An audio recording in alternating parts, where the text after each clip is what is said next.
Dear students, very good morning to all of you.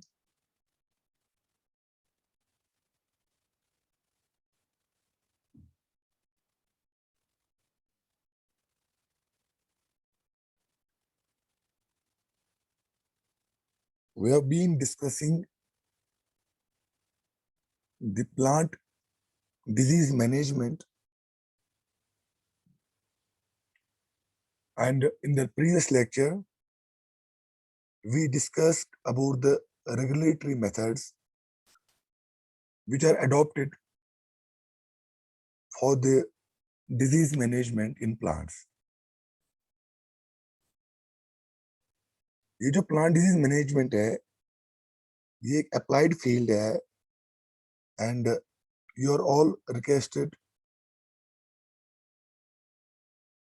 To listen the lectures enthusiastically, and you can apply these methods in your day-to-day life also.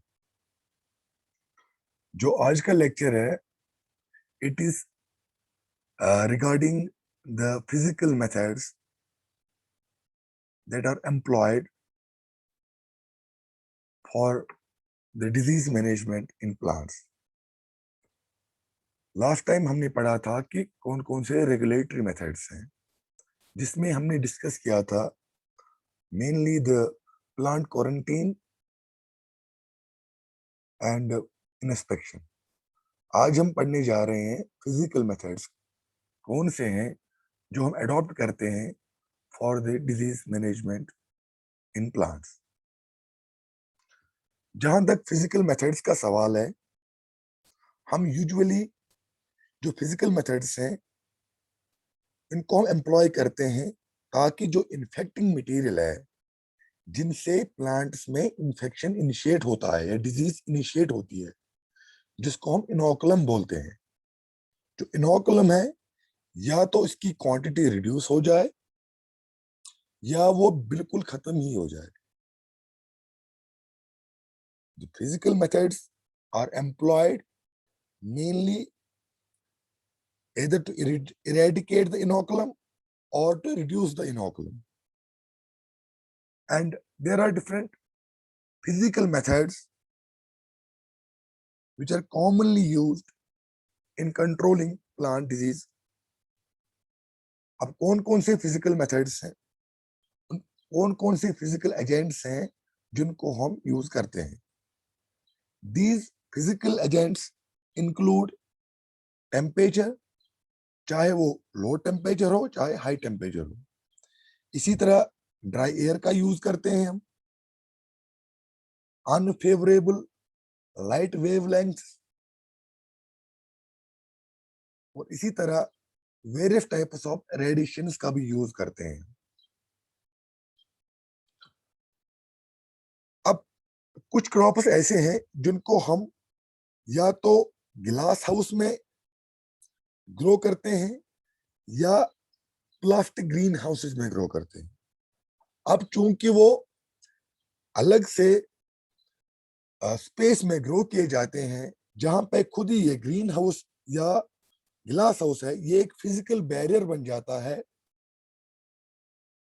To the pathogens या जो pathogen के vectors होते हैं.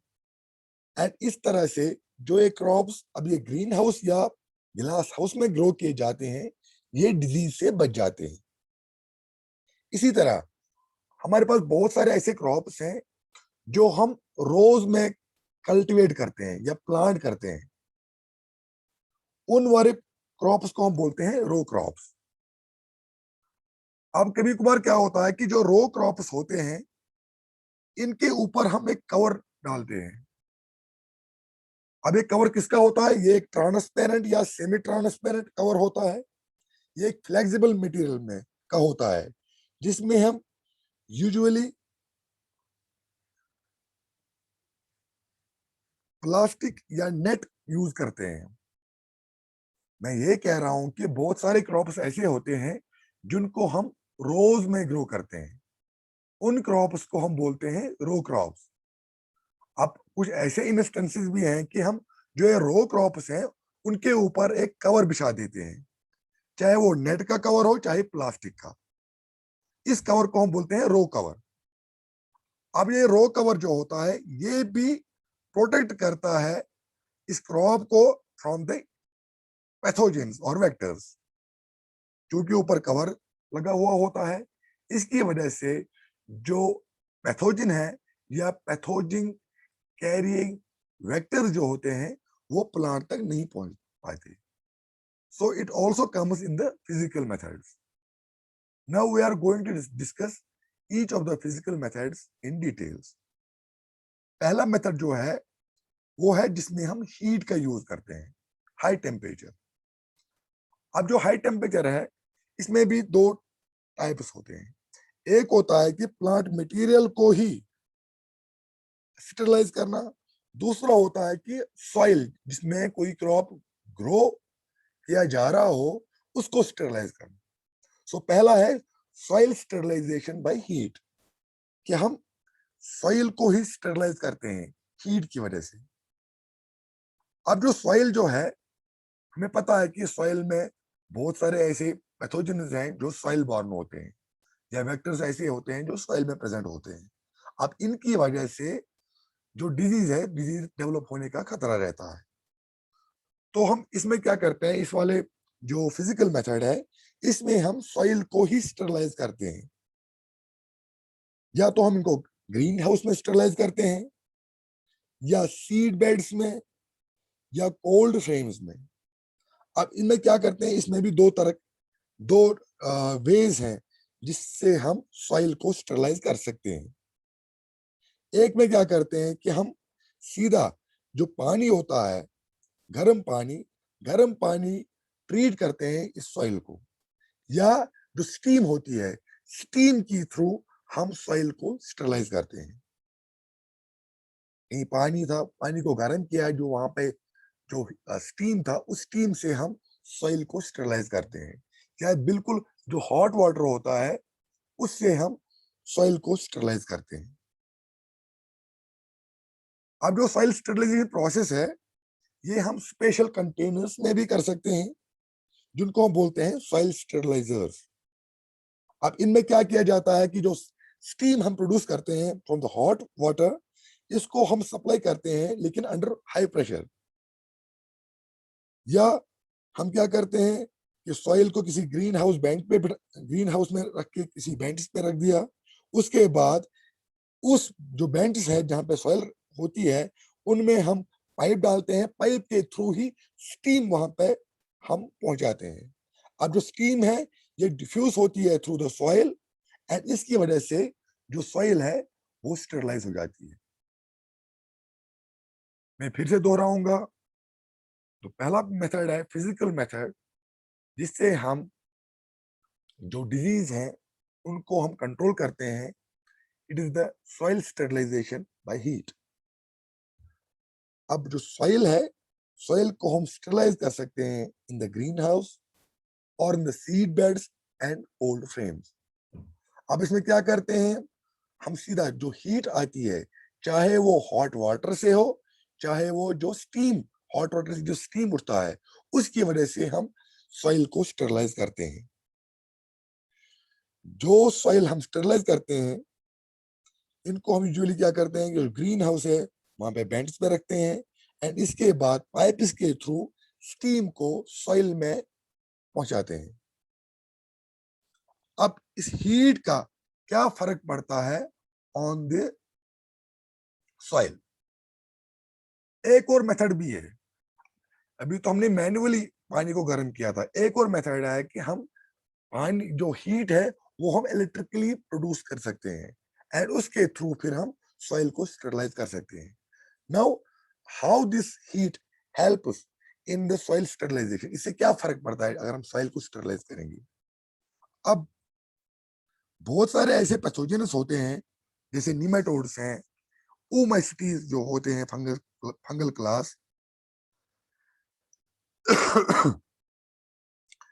या water mould जो होते हैं। अब ये एंड इसी तरह ये जो क्लास ऑफ पैथोजेनस हैं ये 50 डिग्री पे किल हो जाते हैं। अगर हम हीट में निमेटोड हो, उस ओमेस्टीज क्लास के माइक्रो ऑर्गेनिजम्स हो या अदर वाटर मोल्ड्स जो हो, अगर ये सॉइल में प्रेजेंट है एंड हमने सॉइल का temperature during soil sterilization 50 degree बढ़ा दिया, तो एट 50 डिग्री दीज पैथोजेंस जो होते हैं दे गेट किल्ड। इसी तरह अगर हम टेम्परेचर और बढ़ा दें, जैसे मान लीजिए कि 60 टू 72 डिग्री सेंटीग्रेड हमने टेम्परेचर बढ़ा दिया, आप इस वाले टेम्परेचर में बहुत सारे प्लांट पैथोजेनिक फंजाई, बैक्टीरिया, कुछ वर्म, स्लग्स, सेंटिपीड्स ये खत्म हो जाते हैं। तो डिपेंडिंग ऑन द टेम्परेचर कितना है, it has different effects on different pathogens. कुछ पैथोजन ऐसे होते हैं जो 50 डिग्री सेंटीग्रेड पे ही खत्म हो जाते हैं। इनमें निमेटोड्स आते हैं, ओमाइसीट्स आते हैं एंड कुछ वाटर मोल्ड्स आते हैं। इसी तरह जो 60 टू 72 डिग्री सेंटीग्रेड अगर हो टेम्परेचर, उसमें जो most of the pathogenic fungi and bacteria, इनके साथ साथ वर्म, स्लग्स, सेंटिपीड्स ये जो है ये किल हो जाते हैं। एंड अगर टेम्परेचर इससे भी बढ़ा दें लाइक 82 डिग्री सेंटीग्रेड, आप इसमें जितने भी प्लांट वायरसेस होते हैं डिब्रिस में या जितने भी इंसेक्ट्स होते हैं वो ऑलमोस्ट सारे के सारे किल हो जाते हैं। तो सॉइल स्टेरिलाइजेशन में चूंकि हम टेम्परेचर बढ़ाते हैं, इनकी वजह से at different temperatures different pathogens get killed. अब इसी तरह अगर हम 95 टू 100 डिग्री सेंटीग्रेड टेम्परेचर बढ़ा दें, इसमें जैसे टीएमवी है एंड कुछ हीट टॉलरेंट वीट सीड्स होते हैं या कुछ प्लांट वायरसेस होते हैं जो नॉर्मली 82 डिग्री पे भी खत्म नहीं होते, लेकिन जैसे ही हमने बॉइलिंग जो वाटर का बॉइलिंग टेम्परेचर है 100 डिग्री, वहां पे टेम्परेचर बढ़ा दिया, तो इस टेम्परेचर पे ये वाले जो हीट टॉलरेंट जो वीड्स होते हैं, वीड सीड्स होते हैं, इसी तरह कुछ प्लांट वायरसेस जैसे टीएमवी है, ये सारे के सारे खत्म हो जाते हैं।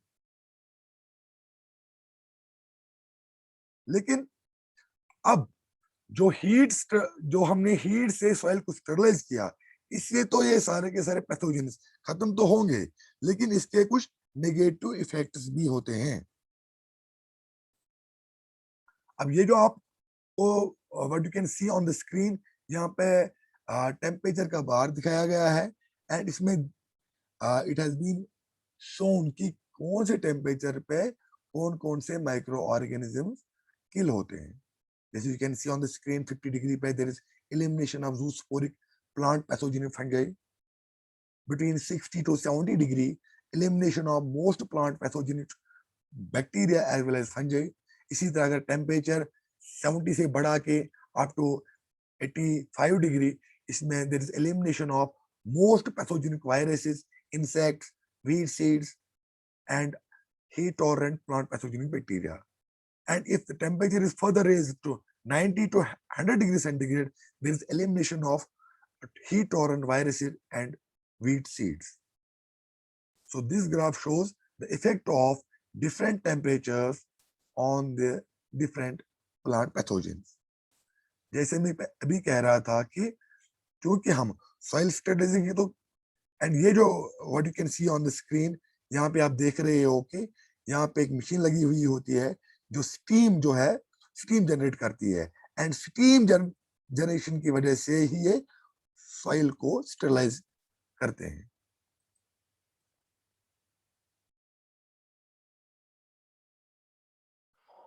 अब जो सॉइल स्टेरिलाइजेशन है, इसमें एक चीज का हमेशा ध्यान रखना है कि इसमें जो हाई टेम्परेचर जो होता है वो ज्यादा देर तक नहीं रहना चाहिए। एंड इसी तरह जो सॉइल स्टेरिलाइजेशन होती है बाय हीट, इसके कुछ नेगेटिव इम्पैक्ट भी होते हैं। अब इनमें क्या क्या आता है, जैसे अगर हमने टेम्परेचर को ज्यादा बढ़ा दिया एंड इसमें जो नॉर्मली जो सेप्रोफिटिक जो माइक्रोफ्लोरा होता है सॉइल में, वो खत्म हो जाते हैं। अगर हमने टेम्परेचर बढ़ा दिया ड्यूरिंग हीट स्टेरिलाइजेशन प्रोसेस, तो इसमें क्या होता है कि इसमें जो सेप्रोफिटिक माइक्रोफ्लोरा होता है सॉइल में, वो खत्म हो जाते हैं। एंड वी नो कि जो सेप्रोफिटिक माइक्रो ये बहुत ही इंपॉर्टेंट है for maintaining the health of the soil as well as the productivity of the plants. इसी तरह इतना ही नहीं, बल्कि जो कुछ ऐसे सॉल्ट रिलीज होते हैं सॉइल में, जैसे मैंगनीज है, तो इसकी वजह से टॉक्सिसिटी बढ़ जाती है। अगर हमने टेम्परेचर बढ़ा दिया ड्यूरिंग स्टेरिलाइजेशन प्रोसेस, इसकी वजह से एक तो सैप्रोफिटिक माइक्रोफ्लोरा जो सॉइल में होता है वो खत्म होता है। इसके साथ साथ there is release of some toxic levels of some salts like manganese। इसकी वजह से भी नेगेटिव इफेक्ट पड़ता है। अपार्ट फ्रॉम दिस, अभी में क्या होता है कि अगर टेम्परेचर बढ़ गया तो टेम्परेचर की वजह से जो नाइट्रिफाइंग बैक्टीरिया होता है, we know in soil we have got different bacteria which help in the nitrogen metabolism. There is nitrifying bacteria, denitrifying bacteria, ammoniifying bacteria। And अगर टेम्परेचर बढ़ जाता है सॉइल का, इससे एक नेगेटिव इम्पैक्ट पड़ता है ऑन द नाइट्रिफाइंग बैक्टीरिया। अब इनमें क्या होता है कि पहले नाइट्रिफाइंग बैक्टीरिया खत्म हो जाते हैं, इसके बाद फिर अमोनिफाइंग बैक्टीरिया खत्म हो जाते हैं। अब अगर नाइट्रिफाइंग बैक्टीरिया खत्म होने लगे, क्योंकि नाइट्रिफाइंग बैक्टीरिया ही अमोनिया को कन्वर्ट करते हैं, अब अगर नाइट्रिफाइंग बैक्टीरिया खत्म हो गए तो अमोनिया की जो लेवल्स हैं वो सेल में बढ़ जाते हैं। अब अमोनिया हमें पता ही है कि ये बहुत टॉक्सिक है, इससे दोनों पे इफेक्ट पड़ता है। पहला तो या तो ये डैमेज करेंगे प्लांट्स को, या ये बिल्कुल खत्म ही कर सकते हैं। So there are some negative influences of the soil sterilization by heat. First, they destroy almost all the normal saprophytic microflora present in the soil. They can result in the release of some toxic salts like manganese. Similarly, they it kills that high temperature in the soil. It kills the nitrifying bacteria, due to which there is accumulation of ammonia in the soil.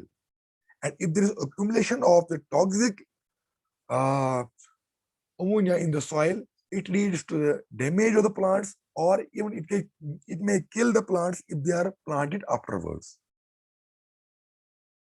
So this was the first method.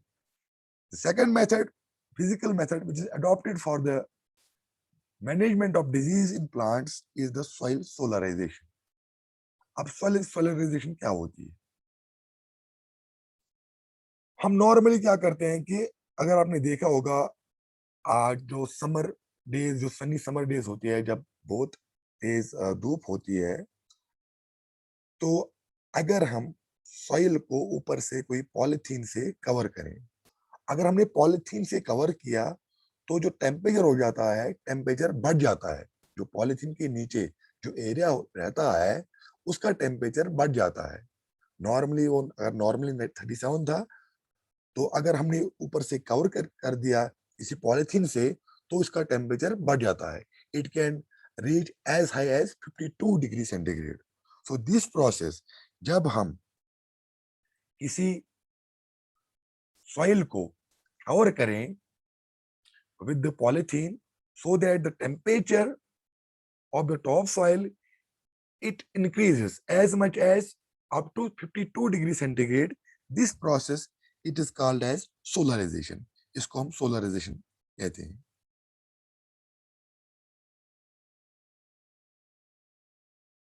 And अब इस solarization का क्या effect है?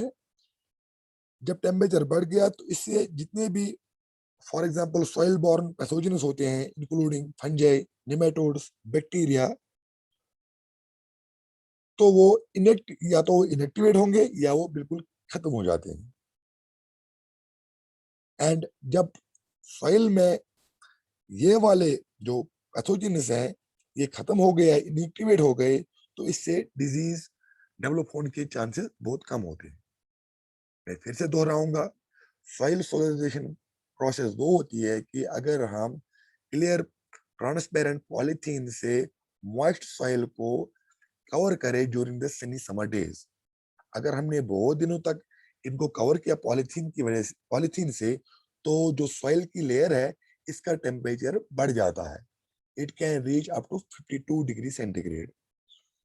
And this process, जिसमें there is increase in the soil temperature from the solar heat, it is called as solarisation. And what is the effect of solarisation? It either inactivates or kills many soil-borne pathogens, including fungi, nematodes, bacteria near the soil, and there are less chances of the disease development. As you can see on the screen, यहाँ पे जो आप देख रहे हो, यहाँ पे एक सॉइल का पैच है, इसमें बिल्कुल एक पॉलीथीन की वजह से, पॉलीथीन से कवर किया गया है। इसको हम बोलते हैं सॉइल सोलराइजेशन। यहाँ पे दूसरा एक इमेज आ रही है आपकी स्क्रीन पे, यहाँ पे भी एक पूरे पैच ऑफ सॉइल को कवर किया गया है with the polythene. So this is the soil solarization process. Now coming to the third physical method, what is called as hot water treatment of propagative organs. अभी तक हमने पढ़ा कि हम हॉट जो है या हीट ट्रीटमेंट कैसे करते हैं सॉइल को। अब कुछ मेथड्स ऐसे भी होते हैं जहां पे हम जो प्लांट मटेरियल है उसको हम हॉट वाटर ट्रीटमेंट देते हैं। इसको हम थर्मोथेरेपी भी कहते हैं। थर्मोथेरेपी होता है कि अगर हम हाई टेम्परेचर ट्रीटमेंट दे किसी प्लांट मटेरियल को। इसमें आता है पहला हॉट वाटर ट्रीटमेंट, दूसरा होता है हॉट एयर ट्रीटमेंट। तो पहला है hot water treatment of propagative organs. अगर हम जो भी प्लांट प्रोपिक्यूल्स हैं उनको हम हॉट वाटर ट्रीटमेंट दें। अब हॉट वाटर ट्रीटमेंट हम देते हैं बहुत सारे सीड्स को या बल्ब्स को या नर्सरी स्टॉक को। क्यों देते हैं? ताकि अगर कोई पैथोजन इन पे हो वो खत्म हो जाए। अगर सीड को फॉर एग्जांपल हमें पता है कि कुछ पैथोजन ऐसे होते हैं जो सीड कोड पे प्रेजेंट होते हैं या बल्ब स्केल्स पे प्रेजेंट होते हैं या एक्सटर्नल सरफेस पे है या बाउंड है कहीं पे, वहां पे प्रेजेंट है, तो हम क्या करते हैं कि हॉट वाटर ट्रीटमेंट देते हैं सीड्स को, बल्ब्स को या नर्सरी स्टॉक को, ताकि ये जो पैथोजन्स हैं ये खत्म हो जाए। ये जो ट्रीटमेंट है हॉट वाटर ट्रीटमेंट, ये बहुत पहले से ही चलता आ रहा है। It has been used from many years.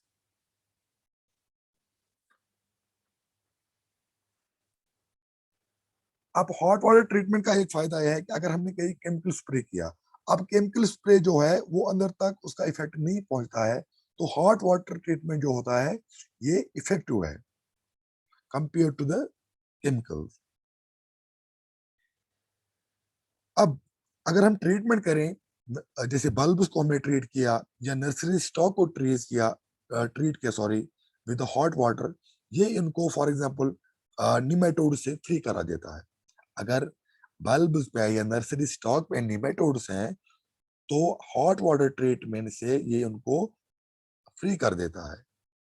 जैसे डाइटिलैंकस जो है ये पैथोजन नॉर्मली होता है in the bulbs of various ornamentals.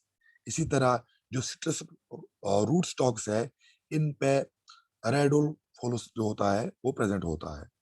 अब अगर इनको हम हॉट वाटर ट्रीटमेंट दे तो ये वाले पैथोजेन वहां से बिल्कुल खत्म हो जाते हैं। अब इसका जो मेन प्रिंसिपल क्या है हॉट वाटर ट्रीटमेंट का? हॉट वाटर ट्रीटमेंट जो हम देते हैं इसका एक आ, यही एक बेस है कि जो डॉर्मेंट प्लांट ऑर्गन्स होते हैं, जो प्लांट ऑर्गन्स एक्टिव स्टेट में नहीं है बल्कि डॉर्मेंट स्टेज में है, they can withstand higher temperatures. अगर कोई प्लांट ऑर्गन, मान लीजिए कोई सीड है या बल्ब है, वो हाई टेम्परेचर को सर्वाइव कर सकता है, जबकि अगर कोई प्लांट पैथोजन होगा वो सर्वाइव नहीं कर पाता। तो इसलिए हम क्या करते हैं, इन वाले जो प्रोपेग्यूल्स हैं इनको हम हॉट वाटर ट्रीटमेंट देते हैं। अब कितना टेम्परेचर देना है, कितना टेम्परेचर होना चाहिए हॉट वाटर को, और कितना ड्यूरेशन के लिए हम ये ट्रीटमेंट दें हॉट वाटर का, it depends on the different host pathogen combination. जैसे फॉर एग्जांपल लूज मोट ऑफ व्हीट है, अगर जो व्हीट सीड्स जो होते हैं इनको हम हॉट वाटर में रखते हैं at 52 degree centigrade for 11 minutes only. इसी तरह अगर हम बल्ब्स को लें, बल्ब्स को हम क्या करते हैं, बल्ब्स को हम 43 डिग्री सेंटीग्रेड पे 3 घंटे के लिए रखते हैं। इसी तरह ये देखा गया है कि अगर हम मेलन फ्रूट को लें, मेलन फ्रूट जो होता है इसमें हम hot water treatment 59 degree centigrade को 59 डिग्री सेंटीग्रेड पे ट्रीट करते हैं, लेकिन ओनली फॉर 15 सेकेंड्स। सो कहना ये है कि जो हॉट वाटर ट्रीटमेंट है it depends on the host pathogen combination, host कौन सा है और पैथोजन कौन सा है। मैं फिर से दोहराऊंगा, जो हॉट वाटर ट्रीटमेंट जो है, हॉट वाटर ट्रीटमेंट हम देते हैं सीड्स को, बल्ब्स को या नर्सरी स्टॉक को, इसलिए कि इनके सीड्स में या कहीं वाउंड है या सरफेस पे कुछ पैथोजेंस रहते हैं। हम क्या करते हैं, इनको हम हॉट वाटर ट्रीटमेंट देते हैं ताकि they will get free of these pathogens. अब हम कितना टेम्परेचर रखना है वाटर का और कितनी देर तक हॉट वाटर ट्रीटमेंट देना है, it varies with the host pathogen combination. So this was about the hot water treatment of the propagative organ. Now coming to यहाँ पे जो what you can see on the screen, यहाँ पे आप देख रहे हो एक ओवन है, सॉरी एक वाटर बाथ है, वाटर बाथ पे प्लांट मटेरियल को रखा गया है, and this is an automatic hot water treatment system, जहाँ पे हम सेट कर सकते हैं टेम्परेचर इस वाटर बाथ का, एंड इस तरह हम जो प्रोपेगेटिव मटेरियल है, चाहे वो सीड्स हो, बल्ब्स हो, इनको हम स्टेरलाइज कर सकते हैं to get to make them free of the pathogens. तीसरा जो फिजिकल मेथड है, it is the hot air treatment of the storage organs. अब यहाँ पे क्या करते हैं, हम हॉट वाटर को नहीं लेते बल्कि हम हॉट एयर को लेते हैं। अब हम हॉट एयर जो हम ट्रीटमेंट करते हैं हॉट एयर से, उसको हम करिंग भी बोलते हैं। अब हॉट एयर की वजह से क्या होता है कि अगर फॉर एग्जांपल कोई प्लांट मटेरियल है, इसमें एक्सेस मॉइस्चर प्रेजेंट है, एंड एक्सेस मॉइस्चर की वजह से, क्योंकि मॉइस्चर प्रेजेंट है तो पैथोजन इन्फेक्शन होने का खतरा ज्यादा रहता है। तो जो ये जो हॉट एयर है, इससे क्या होता है कि जो मॉइस्चर होता है ये रिमूव होता है फ्रॉम द सरफेस, एंड इस तरह से अगर कहीं पे वाउंड है वो जल्दी से हील अप भी हो जाता है। तो हॉट जो एयर ट्रीटमेंट है, हम इसमें क्या करते हैं कि हम जो स्टोरेज ऑर्गन्स होते हैं, they are treated with warm air, that is called the curing process. And what does this hot air do, it removes the excess moisture from the surface of the storage organs, and it helps in healing of the wounds. Thus there are less chances of infection in these storage organs. इसकी example जैसे हम लेते हैं, अगर sweet potato जिसको हम इपोमोया potatoes भी बोलते हैं, अब इसमें हम क्या करते हैं कि हम 28 टू 32 डिग्री सेंटीग्रेड जो टेम्परेचर बढ़ाते हैं via this hot air, and this temperature is maintain for 2 weeks. इसकी वजह से क्या होता है कि अगर कहीं पे वाउंड है वो हील अप हो जाता है, एंड ये नॉर्मली जो इन्फेक्शन कॉजिंग राइजोपस है या सॉफ्ट रोटिंग बैक्टीरिया है इस स्वीट पोटैटो में, ये खत्म हो जाते हैं। इसी तरह अगर हम टोबैको लीव्स को लेते हैं, या कॉर्न को लेते हैं, इनमें भी हम ये हॉट एयर ट्रीटमेंट दे सकते हैं। इसी तरह बार्ली में भी, बार्ली सीड्स को भी हम कभी कभार हॉट एयर ट्रीटमेंट देते हैं, जिसमें जो बार्ली सीड्स हैं उसको हम 72 डिग्री टेम्परेचर में मेंटेन करते हैं फॉर 7 to 10 डेज, ताकि इसमें जो मेनली जो ब्लैक चेफ काजिंग बैक्टीरिया है, जिसको हम ज़ैंथोमोनास बोलते हैं, वो खत्म हो जाता है फ्रॉम द सीड। मैं फिर से दोहराऊंगा about the hot air treatment of storage organs. जो treatment of certain storage organs is treated with warm air, what we call as stirring, and this process it removes the excess moisture from the surface and also helps in healing of the wounds, thus preventing the infection by certain weak pathogens.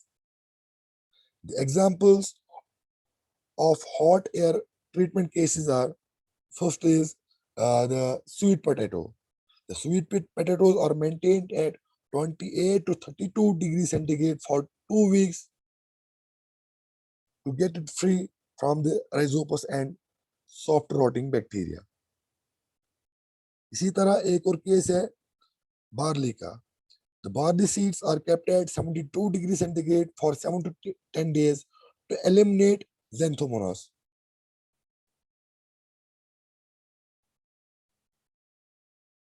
So this was about the hot water treatment. यहाँ पे आप देख रहे हो, यहाँ एक oven type का है। यहाँ पे भी जो हॉट एयर आता है, उस हॉट एयर की वजह से ही हम स्टरलाइज कर पाते हैं स्टोरेज ऑर्गन्स को।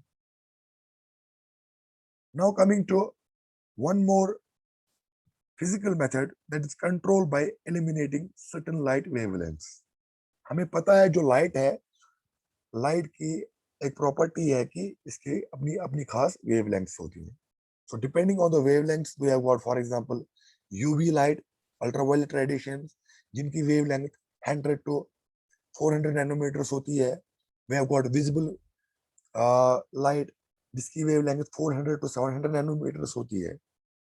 अब कुछ पैथोजेंस ऐसे होते हैं जिन, and we know for example जो प्लांट्स होते हैं, प्लांट्स को भी एक स्पेसिफिक वेवलेंथ्स की जरूरत पड़ती है to perform various activities. For example अगर हम फोटोसिंथेसिस की बात करते हैं, वहां पे रेड की और ब्लू जो लाइट है उनकी जरूरत पड़ती है।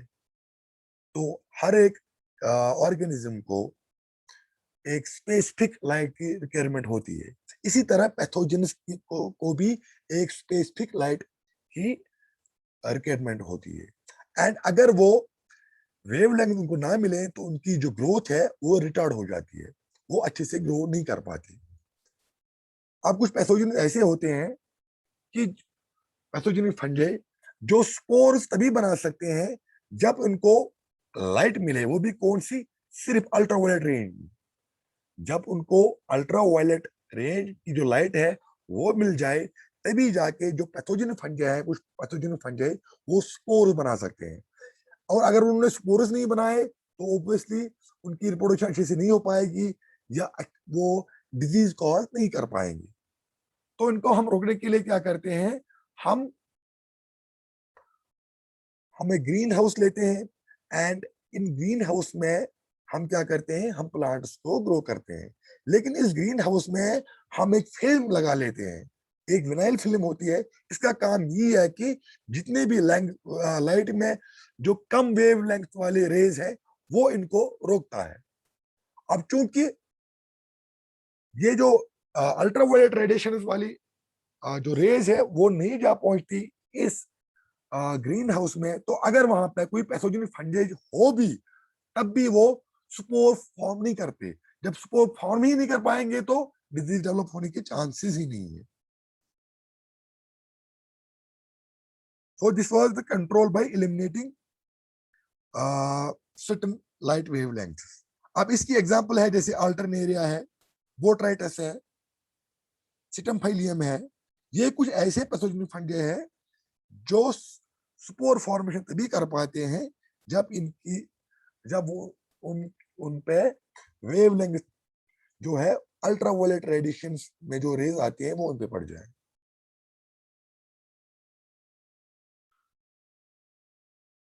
एक और जो फिजिकल मेथड है which is adopted, that is drying of stored grain and fruit.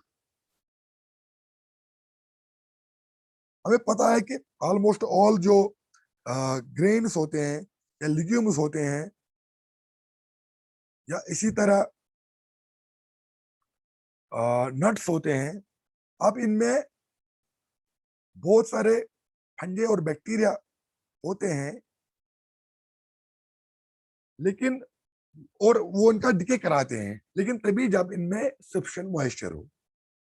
अगर फॉर एग्जांपल ग्रेन्स में, लिग्यूम्स में, नट्स में इनमें मॉइस्चर कंटेंट हाई हो तो इसमें बहुत सारे फंगे और बैक्टीरिया जो है उनके पाए जाने के चांसेस बढ़ जाते हैं। एंड ये जो बैक्टीरिया और फंगे हैं ये अल्टीमेटली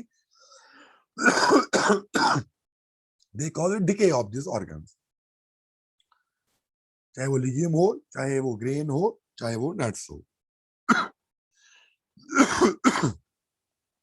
तो इनका डिके हम रोकने के लिए क्या कर सकते हैं कि हम जो ये लिग्यूम्स हैं या ग्रेन्स हैं उनको हम ड्राई करें, चाहे वो एयर में ड्राई करें या एयर को गर्म करके इनको ड्राई करें, और उसके बाद हम इसको स्टोर कर सकते हैं।